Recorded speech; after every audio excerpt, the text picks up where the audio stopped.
पाकिस्तान का एक साथी मुस्लिम मुल्क है जो कि भारतीय कवच पर अब 40 JF-17 लड़ाकू विमान बरसाने वाला है। चीन और पाकिस्तान के साथ इनकी डील हो गई है। अब ये कितना खतरनाक है यह आपको समझना है। नमस्ते, मेरा नाम रिमझिम जेठानी है। आप न्यूज़ 24 देख रहे हैं। सबसे पहले देखिए, हम बात कर रहे हैं आर्मेनिया और अज़रबैजान की। आप देख सकते हैं मिडिल ईस्ट में अगर आप देखेंगे तो देखिए आपका ईरान, ये तुर्की है और ये बीच में आर्मेनिया, अज़रबैजान। और आपने बहुत बार सुना होगा कि कैसे अज़रबैजान लगातार भारत के विरोध में बोलता है, पाकिस्तान के समर्थन में बोलता है। थोड़ा सा और डीपली मैं आपको बता देती हूँ कि ये आर्मेनिया है, जो कि इस आर्मेनिया जो है उसमें बहुत ज़्यादा क्रिश्चियनिटी फॉलो की जाती है। और अज़रबैजान आपको पता है कि मुस्लिम मुल्क है। तो देखिए इस तरीके से इन लोगों का बहुत टाइम से विवाद चलता आ रहा है। लेकिन अब क्योंकि भारत और पाकिस्तान का ये पूरा विवाद हुआ, चीन लगातार जितने भी भारत के दुश्मन हैं उनको सपोर्ट कर रहा है, तो ये नई डील हुई है। नई डील ये हुई है कि ये जो JF-17 है, ये 40 नए ऑर्डर कर लिए गए हैं अज़रबैजान की तरफ से, और पाकिस्तान और चीन ये 40 JF-17 अज़रबैजान को देगा। ये देखिए उसकी तस्वीर मैं आपको दिखा रही हूँ। अब देखिए कि आखिरकार मुस्लिम मुल्कों की नई तैयारी क्या है और पाकिस्तान की मेनली क्या तैयारी है भारत के खिलाफ। अज़रबैजान बढ़ा रहा है अपने एयरफोर्स की ताकत। अब क्यों बढ़ा रहा है? पाक चीन से 24 नए JF-17 थंडरबर्ड 3 लड़ाकू विमान की डील हो गई है। 24 नए लड़ाकू विमान खरीद रहा है और देखिए इनके जो एक्चुअल डील है वो 40 विमान की हुई है। पूरा सौदा 4.2 अरब डॉलर में कुल 40 जेट की खरीद का है और इस पूरे विमानों का इस्तेमाल वो अपने विरोधी आर्मेनिया के खिलाफ करेगा। इन दोनों की लड़ाई आई एम श्योर आप 2020 से आपको पता है ना, चली आ रही है। भारत ने अब इसमें ये कौन सा एंगल आया कि भाई भारत के कवच पे JF-17। दरअसल बात ऐसी है कि जो आर्मेनिया है वो भारत का साथी है। भारत ने अपना डिफेंस सिस्टम आर्मेनिया को दे रखा है, भारत ने अपने हथियार आर्मेनिया को दे रखे हैं। और अब ये हो रहा है कि भैया अज़रबैजान आर्मेनिया पर अगर हमला करेगा तो ऑब्वियसली आर्मेनिया क्या इस्तेमाल करेगा? भारत का कवच इस्तेमाल करेगा, भारत के आकाश एयर डिफेंस सिस्टम का सामना करेगा।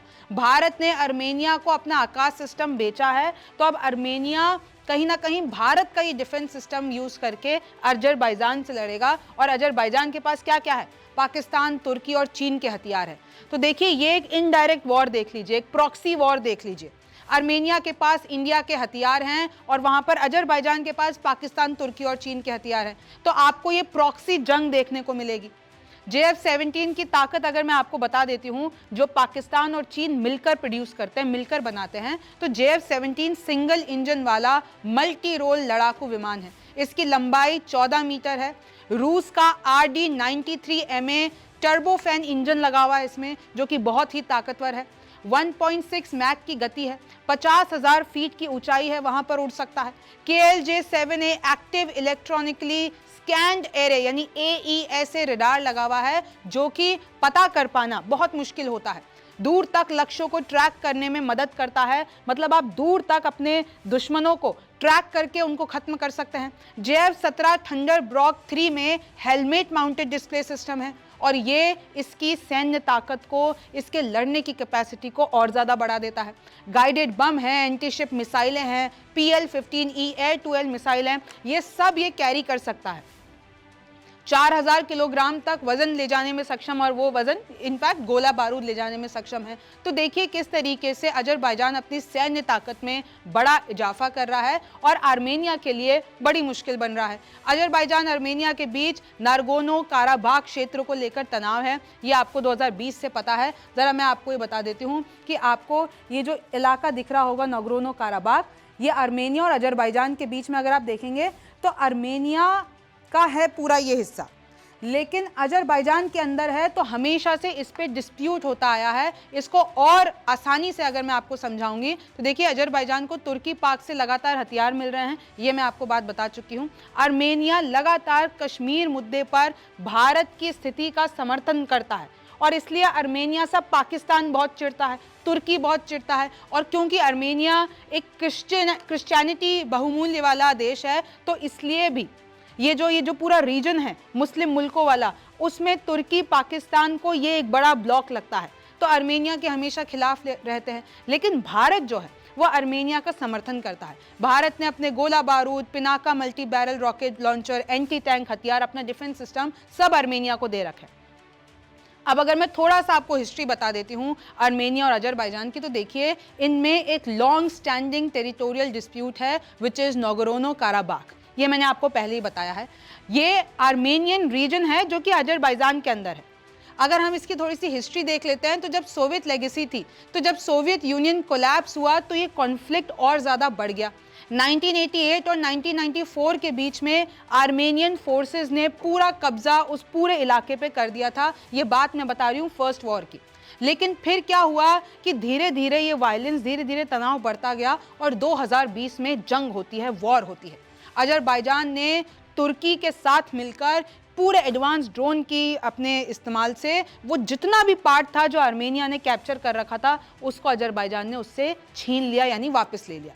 तो अब तब से यही है कि इस पे कंट्रोल अजरबैजान का है, लेकिन आर्मेनिया के साथ लगातार डिस्प्यूट होता रहता है। वहाँ पे कितने लोग डिस्प्लेस हो चुके हैं, कितने लोग वहाँ पर अभी मारे जा चुके हैं। रशिया ने इनफैक्ट पीस मेकिंग डील कराने की कोशिश की थी, लेकिन वो हो नहीं पाया। और इंडिया ने हमेशा से आर्मेनिया को सपोर्ट किया है, स्पेशली आफ्टर 2020 अपने वेपन्स दिए हैं, अपना डिफेंस सिस्टम दिया है। और इनफैक्ट ऐसा कोई डायरेक्ट काउंटर नहीं है तुर्की और पाकिस्तान से, लेकिन हमने भी देखिए कभी भी अजरबैजान के साथ कोई हमारी ऐसी कोई डायरेक्ट कॉन्टैक्ट नहीं है। और अजरबैजान हमेशा भारत के खिलाफ बोलता है, पाकिस्तान के समर्थन में बोलता है। तो आप देख सकते हैं किस तरीके से पाकिस्तान तो आर्मेनिया के इतना खिलाफ है कि वो उसको देश मानता भी नहीं है। तुर्की pro Azerbaijan stands in Pakistan refusal to recognise Armenia. Pakistan इकलौता ऐसा देश है जो आर्मेनिया का एग्जिस्टेंस मानता ही नहीं है, ऑन पेपर मानता नहीं है। हमारे लिए आर्मेनिया कोई देश ही नहीं है, पाकिस्तान तो ये कहता है।